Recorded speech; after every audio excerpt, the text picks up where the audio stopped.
Praise God. Praise God. God is good all the time and all the time. God is good. Praise God. Praise God. Isang mapagpalang araw po sa bawat isa. Sa pagkakataong ito, tayo po ay dudulog, lalapit sa ating Diyos na buhay ng may pananampalataya na kung saan may dalawa o tatlo na nagkatipon sa kanyang ngalan. Naroon siya sa kanilang kalagitnaan. Sa araw na ito, tayo po ay dudulog sa Panginoon sa ngalan ng bayan ng Lupon sa probinsya ng Davao Oriental. Ating hihilingin na maitatag ang altar ng ating manunubos sa bayan ng Lupon. Maimutag sa atong mga kaigsuunan diha sa Visayas ug sa Mindanao. Bisan pa katong atong mga kaigsuunan nga anaa sa Luzon ug sa laing nasod. Dalaygon ang Ginoo sa walay katapusan. Ang ating pong pagsambay mula sa aklat ng mga awit, ika-siyam-na-pung kabanata, ang talata po ay 1.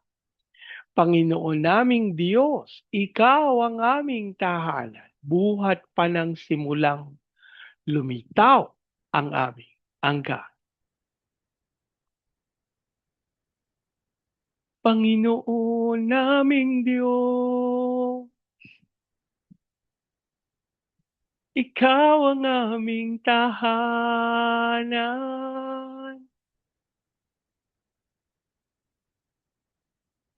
Panginoon naming Diyos,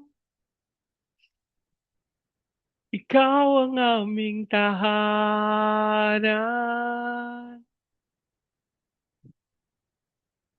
Buhat pa ng simulang lumitaw ang aming angkan. Buhat pa ng simulang lumitaw ang aming angkan. Ama naming Diyos na makapangyarihan sa lahat, kami po'y nagpapasalamat sa pagkakataon na minsan pang makadulog at makalapit sa iyong banal na harapan. Kami po ay nagpapakumbaba, humihingi ng tawad sa lahat naming pagkakasala.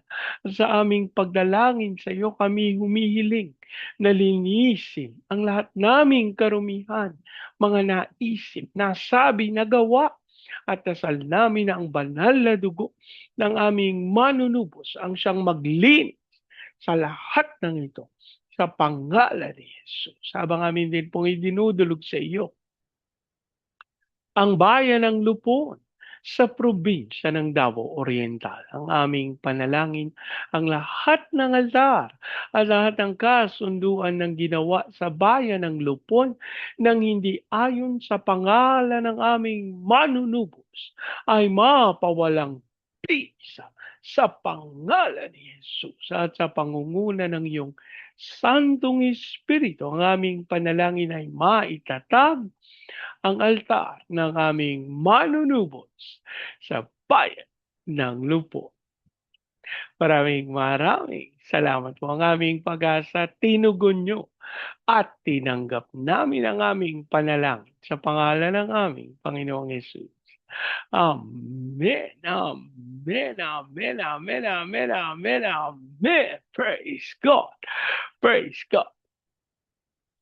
Ang ating pong pagbubulay ay mula sa aklat ng Exodo, 12 kabanata.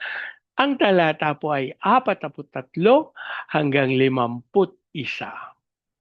Sinabi ni Yahweh kina Moises at Aaron, ito ang mga tuntunin tungkol sa Paskwa. Bawal kumain nito ang mga dayuhan. Ngunit ang alilang binili ninyo ay maaring pakainin ito kung siya ay tulina. Hindi rin maaring kumain ito ang mga dayuhang nakikipanuluyan lamang sa inyo o kaya'y ang mga upahang manggagawa. Ang korderong pangpaskwa ay dapat kainin sa loob ng bahay na pinaglutuan nito. Huwag ilalabas kahit kapiraso nito at huwag ding babaliin kahit isang buto. Ang pista ng Pasko ay ipagdiriwang ng buong Israel. Lahat ng dayuhang nakikipamayan sa inyo na gustong makipagdiwang sa Pasko ay kailangang tuliin muna pati ang kanyang mga anak na lalaki bago pasalihin sa pagdiriwang. Sa gayoy ituturing silang katutubong Israelita. Huwag hayaang kumain nito ang sinumang hindi tuli. Lahat ay saklaw ng tuntuning ito, maging siya'y katutubong Israelita o dayuhan. Sinunod ng lahat ng mga Israelita ang iniutos ni Yahweh kina Moises at Aaron. Ang araw na iyon, inilabas ni Yahweh sa Ehipto ang mga Israelita na nakahanay ayon sa kanilang lipi. Ang Diyos po ang magpala ng kanyang buhay at makapangyarihang salita. Ang bahagi pong ito ng banal na kasulatan ay tumutukoy sa Pasko, tawag sa pagkakaisa, pagpapasakop at pagiging kabilang. Ang Pasko o Passover ay ang gabi ng paglaya ng mga Israelita mula sa pagkakaalipin sa Ehipto. Ang pista ng Pasko ay hindi lamang isang simpleng kainan. Ito ay isang banal na ordinansa na nagpapakita kung paanong tinansya ng Diyos ang kanyang tipan at ang pagiging kabilang sa kanyang bayan. Ang banal na hangganan ng Pasko. May mga kondisyon ang pakikisalo sa mesa ng Panginoon. Bawal kumain ng mga dayuhan o upahang manggagawa na walang malalim na ugnayan sa komunidad. Ang biyaya ng Diyos ay libre, ngunit ang pakikipag-ugnayan sa Kanya ay nangangailangan ng commitment. Hindi tayo maaring makisalo sa mga pagpapala ng Diyos habang nananatili tayong dayuhan o walang pakialam sa kanyang mga utos. Ang tanda ng tipan ay ang pagtuli. Ang mga alipin at dayuhang naninirahan ay maari lamang kumain kung sila at ang kanilang pamilya ay tuli na. Ang pagtuli ay pisikal na tanda ng kasunduan sa Diyos. Sa bagong tipan, ang pisikal na pagtuli ay napalitan ng pagtuli sa puso sa pamamagitan ng pananalig kay Kristo at sa bautismo upang maging ganap na kabilang sa pamilya ng Diyos, kailangan ng pagbabago ng puso at pagpapasakop sa Kanya. Pagkakaisa sa loob ng isang tahanan. Ang kordero ay dapat kainin sa loob ng bahay. Walang ilalabas na karne at walang babaliing buto. Ipinapakita nito ang kahalagahan ng pagkakaisa ng pamilya at ng iglesia.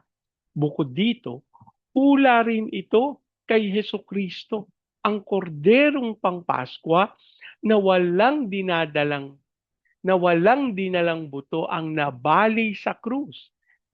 Ang sakripisyo ni Kristo ang nagpapanatili sa atin na buo at nagkakaisa. Walang paboritismo ang Diyos. Ang tuntunin ay pareho para sa katutubong Israelita at sa dayuhang nakikipamayan.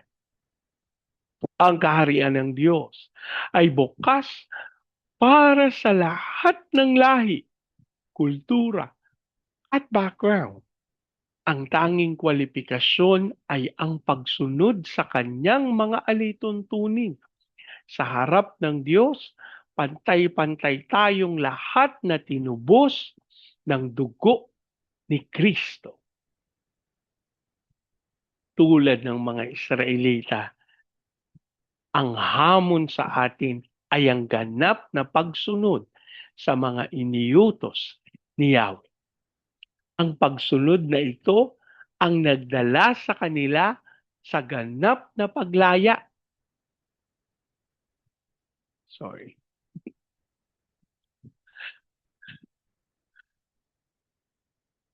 Ang pagsunod na ito ang nagdala sa kanila sa ganap na paglaya mula sa Ehipto.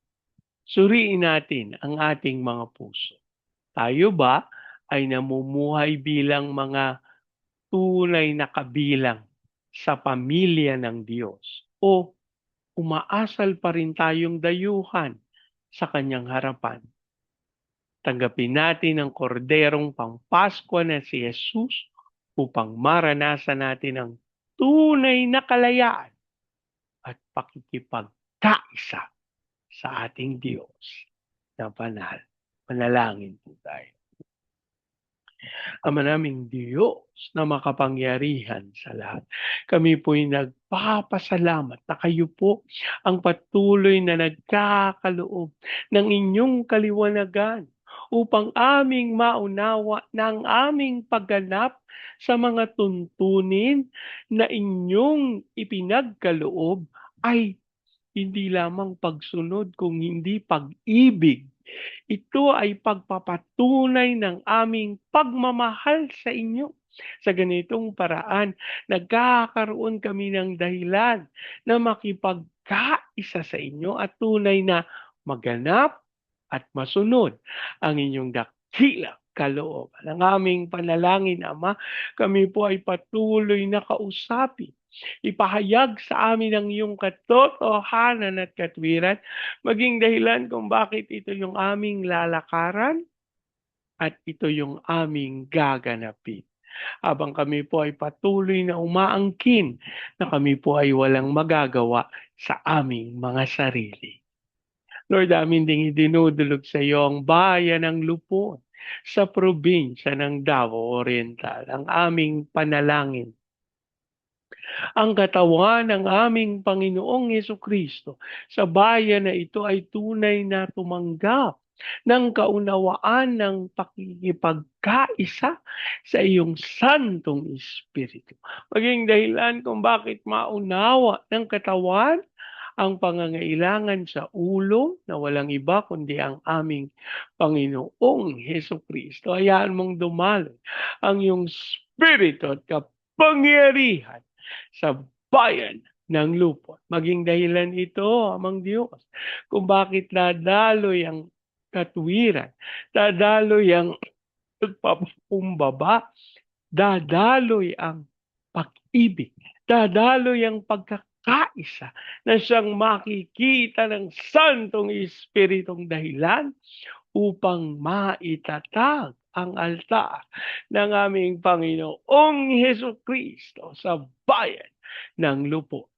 At ang aming panalangin mula sa altar na ito ay dumaloy ang iyong kapayapaan, kagalakan at kapangyarihan. Ipahintulot mo, Panginoon,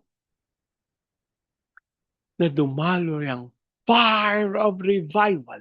At ayan mong maranasan din ito ng Baguio City, Cagayan de Oro, Legazpi, Lipa, Manila, Pampanga, Pateros.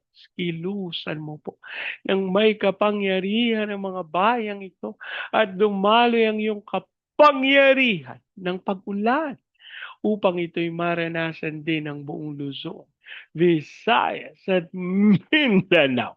Pahintulot mo, Panginoon, na matupad namin yung tawag mo to be the launching pad of the gospel, to be a missionary, standing country, and to be the America race in the height of its glory. Dasal namin namang Diyos ang iyong patuloy na pangunguna sa aming pinakamamahal na bayan sa magitan ng aming President Marcos, Vice President Duterte, sa Senado, Kongreso, Judiciary, Military, Police, Local Government. We declare the fear of the Lord na maghahari sa aming bayan upang malantad ang lahat ng kasinungalingan ng kaaway at tunay na magtagumpay ang hustisya mula sa aming Diyos na buhay. Dasal namin, Panginoon, na maranasan din ng aming mga misyonero at mga OFW ang inyong pagsama saan man sila magtungo upang magpahayag ng inyong salita.